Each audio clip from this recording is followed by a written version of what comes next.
So, the Wii U didn't exactly pan out for Nintendo. Though there are plenty of quality titles, the marketing was all wrong and developers didn't really know what to do with controller screen. Sadly, history will mark it as a failure. Now we move on to Nintendo's next Hail Mary shot, the Switch. Nope. Give me that. Hey, Dick, I'm reviewing Breath of the Wild! Afraid not. You're still in the middle of a series. I'll hold on to this. But we teased it in the last video! Nobody remembers that. Well, ain't that the truth? Hey, how are those Call of Duty games? A lot of fun.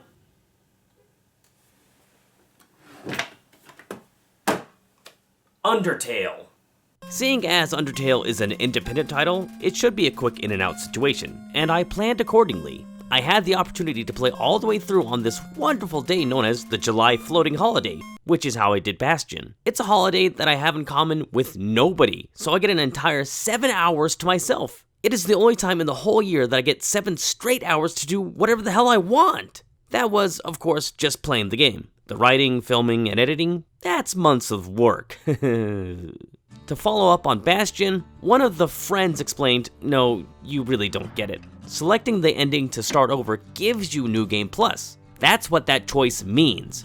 Oh, I guess that's pretty clever. My hydrocodone must have wore off at that point. So the gist is, this kid falls into a hole where monsters live, and he, she, it, they, them, usted has to find a way out. That's all I can give you, a gist. Plot summary doesn't do much for the game. I can tell you my experience. Visually, it reminds me of Earthbound, because I'm a total connoisseur when it comes to Earthbound. That one time I played the demo in Super Smash Bros. Wii U, yeah. I don't know, diagonal movement, RPG element, slight humor angle, that's Earthbound enough. I now understand why the game was voted upon. It's a Slenderman situation. You want to see my reaction to the end of the game. Well, here it is.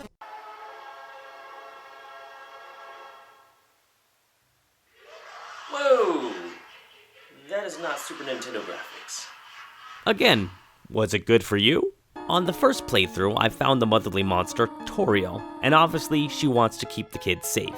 She tutorializes you to talk your way out of fights, and one of the froggy Pokemon-looking things urges me not to hurt anybody. I'll try. Then, to move forward, I have to escape Toriel. Unfortunately, that means I have to fight her. Okay, game on. I don't want to kill her, but it is the only way to get XP and level up. After slaughtering the nicest monster in the underground, the real journey begins. You'll span very different landscapes and meet some very memorable characters. The combat deserves praise for originality. The strength of an attack on enemies is judged by your input on a slide rule, which I could almost see in what we would call a traditional RPG, but the enemies attacking you get a little mini bullet hell game. Doing things different, adding to the challenge. I was caught off guard when I tried to sell my weapons and armor to a merchant. Forget it. Skipping to the end, I did what I've come to learn is a no mercy run. Not that this was a speed run, Steam clocks my game in at 6 hours. But I killed so many enemies and main characters that I got a bad ending. No need to spoil that ending, but it was bad enough that the game signed off with an in-game character telling me to go to hell. Well, that is certainly original. Noteworthy? Nah, I feel that's superseded by Conker's Bad Fur Day, as it's the only game I've ever heard the line, "I've got pee in my mouth." That's an attention getter. Okay, if there is a bad ending, why not see if there's a good ending? This second playthrough will be the pacifist run. We'll do this again, killing as few enemies as possible. Now, this means I will have to blow through the all-text dialogue again. In this game, it is done most efficiently by mashing A and B alternately. Not a problem for me, as I was forged in the fires of the Rayman 2 minigame.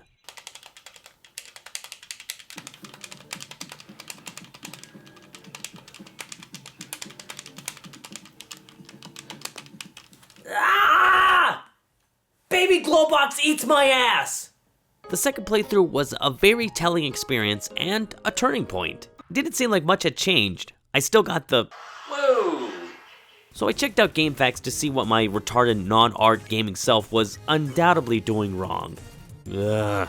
To be a pacifist, you had to beat the game with 0 XP. Whoops. But you had to kill her to proceed. Not that any of this really mattered.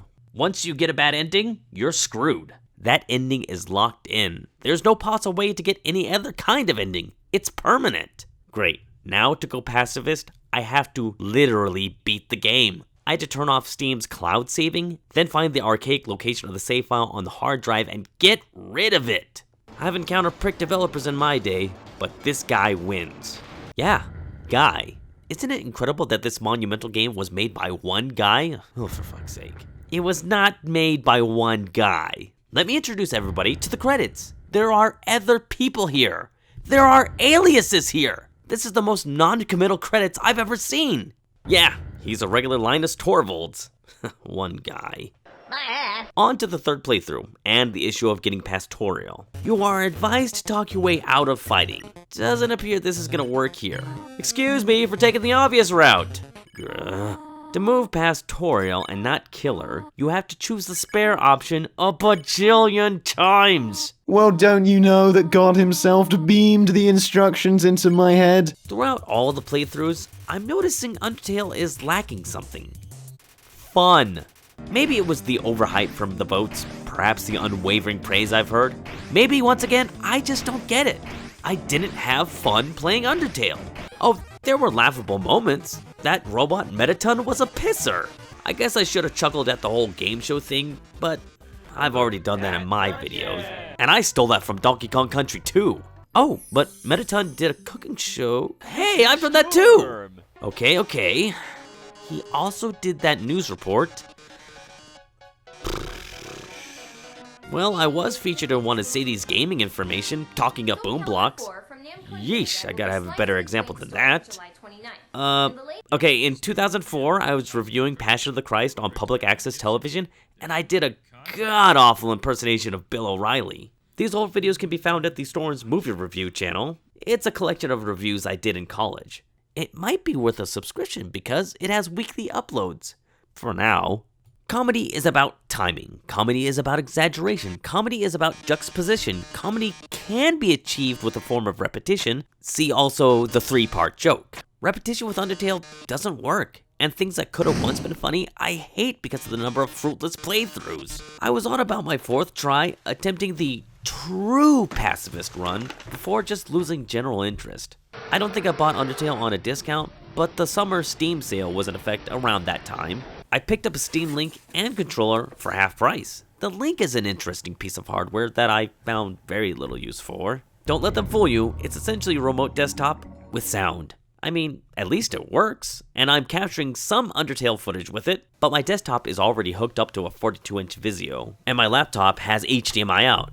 My bases are loaded. The Steam controller I see potential with, and I'll check back with that potential at another time. Undertale is probably not the best test case. The button mapping works great, but it's just kind of redundant as the in-game button mapper already works great with my Xbox One controller. My Steam sale purchases extended to some games too. I got a wild hair, clenched my American teeth, and I bought classic Wolfenstein. The collection actually, which is called the Wolf Pack. Yeah, go University of Nevada, Reno Wolves! Like I give a shit. This included Wolfenstein 3D, Spear of Destiny, and Return to Castle Wolfenstein. I'll talk about them in another video. I also bought the classic Dooms on Steam, so now the number of Dooms I own rivals the number of Matrix trilogies I own. I just really appreciate Doom for providing the initial spark that began my interest in computers and eventually programming. I know none of the original id guys are still there, and even if they were, I'm now paying for somebody else's Ferrari. I finally decided to commit to Final Doom, not that I lacked the WAD files, and this time I really leaned into it. I gave it the old college try. I realize the irony in that phrase because when I was in college, I got a solid D in assembly language. I only tried the Plutonia experiment because reasons, and I knew where to get a player's guide. My conclusion? Well, if you thought Doom 2 underutilized the Arch file, Final Doom is for you! I snapped up the Heretic and Hexen collection. I actually had Heretic shareware as a kid. I guess I never really talked about it before. No real reason to. It was an absolute delight throwing Heretic into Z-Doom, first to perform an instant suicide with a Doom cheat, and playing the 2 episodes shareware deprived me of. Oh, they got up to 5 episodes. Wow, Raven Software was busy.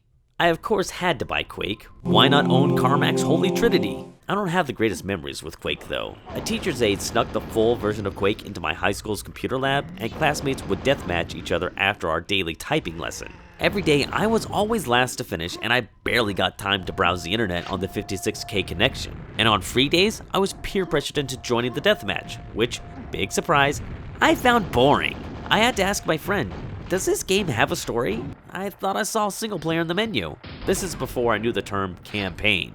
Forewarning, I'm about to sound like a grumpy old man. Do you kids even have typing class anymore? You and your fancy smartphones. Why, in my day, we had to learn cursive, and we didn't have any sissy Common Core math. We had to memorize the entire multiplication table up to 12. By the way, this typing class memory took place in the year 1998, so you can't blast me for going to the 2000 to 2007 well on this one. Once I had worked through all my Steam purchases, it was about time to pick up Hey Pikmin! Yeah, it's arguably a throwaway entry into the franchise, but I honestly had a good time, finding all the dumb items and the challenge of escaping with all the flower heads. Really just an excuse to buy the Pikmin amiibo. And then I ran into two big problems. First, each level has 20 Pikmin maximum that you can escape with. Trouble is, when you have those 20 Pikmin, the 3DS chugs hard. Second, my 3DS doesn't have an NFC reader. Solution? Buy a new Nintendo 2DS and relearn the handheld layout. Let's see, start buttons, they're over here now. Power up, bottom, stylus, oh, it's on the bottom too. What's this? Oh, cartridges go in there.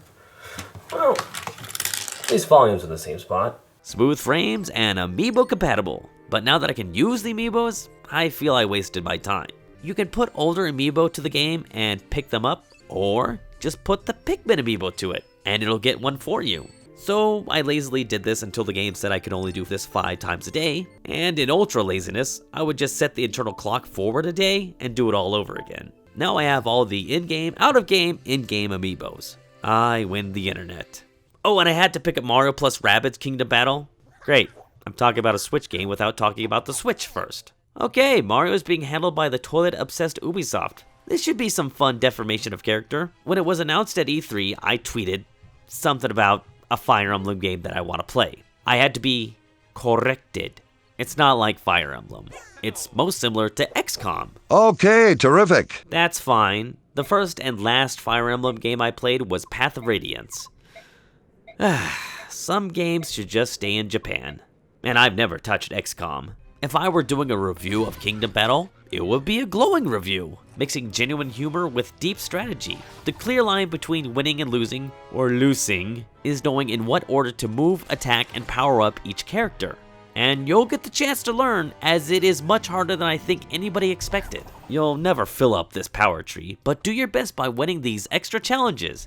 It was a great game, until I beat it, and then I wanted to chuck it through a closed window. Remember those super hard challenges? Oh yeah, they were something. Well, now you can try the ultra hard No. Naturally, my next Nintendo excursion was Metroid Samus Returns. Do I have the original? The original being Metroid 2 Return of Samus. Sure, it fits nicely in my Metroid collection. Have I beat it? What, are you kidding me? That game's impossible. I feel compelled to talk about AM2R here, but Nintendo sent a cease and desist, so game over, man! I am very glad Nintendo has produced these remakes. You know, games that actual humans can play and enjoy. And I'm totally in favor of remaking Super Metroid. Perhaps a remake that actually explains to beat Ridley, you have to let him pick up Samus. What? Where do you get these strategies? Well, don't you know that God... I was stuck at that boss for years. Silly me, I had to look at a player's guide. I doubt this kind of remake would ever happen. No, don't slaughter the sacred cow. Well, I'm gonna smash these tablets because you're worshipping a golden calf! I don't know, a joke about the Old Testament seemed funny when I wrote it. So yeah, Metroid Samus Returns. It's good. I beat it, but I was way too slow for Samus to show some skin. I broke out the amiibos to unlock the fusion suit and tried the very hard difficulty. After dying from 2 collisions, I remembered the Diggernaut fight and what a nightmare that was on normal. Going for platinum can wait. I also remembered I was talking about something else. Undertale. Nope, still not ready to talk about it. I was rather disappointed with the conclusion of, hey, Pikmin, so much missed potential. Partway through, I noticed that some treasures resembled robot parts. So if we collect them all, Captain Olimar gets to pilot a robot. Right. That certainly didn't happen. Further disappointment with the game cartridges. Yeah, it's cute, little Pikmin carrying a copy of Super Mario Bros. Then I collect what, I don't know, looks like a 72-pin reader and the associated circuitry. Oh, okay, so we're gonna build an NES. That's cool, I'll get to play these games after I beat this game. Not a crazy thought. I'm sure the 3DS has the capacity to hold a few ROMs. Or better, redirect to the eShop. Cross-promote the products. The original Pikmin was the only game that I rage quit so bad that I instantly put it on eBay. But the sole reason I got it in the first place was the save file would give me the Pikmin trophy in Super Smash Bros. Melee. And the seeds of an amiibo addiction were sown. Come on, it's an NES cartridge. Captain Olimar could try to start the game and it doesn't work at first, so then you blow on it. Huh? Lost opportunity. Okay, back to it. Cuphead. You had such a great artistic direction. Why did you have to ruin it by making everything unbearably tedious and difficult? No, I don't want to talk about Undertale. You can't make me. La la la la la, I'm not listening. La la la la la la. Dreamcast Side Project, Case 4. Star Wars Episode 1 Racer. Sent by Earthworm Joe. Man, I loved the commercial to the N64 version of this game. Just hell yeah. I did play a bit of this on the N64 at a Walmart display, and based off my memory, I'll say, LucasArts, whatever you do, don't update the models for the Dreamcast release. That would break my heart. It is a really cool game, racing in the official Star Wars universe, and pod racers are pretty sweet. I actually went to the February 2012 release of Episode 1 in 3D. The pod racing scene was magic. Don't act surprised. You just heard me talk negative about Super Metroid. My opinions are never popular. I gotta call shenanigans on this game though. Pod racers hover above the ground, but we somehow still have ice physics. Yeah, I'm not gonna see this game to completion. I gotta stop talking about my distractions. Undertale. You already like it. You already own it. Who cares what I'm saying? I don't care if you like! After playing it, I really didn't care to review it. Undertale made me fuck off. But hey, you voted for it. Will I continue the true pacifist run? When it gets to the point that I have to frequently tab out of the game and read the guide, then tab back in, kinda degrades the experience. You know, I'm gonna make some modifications to the save file.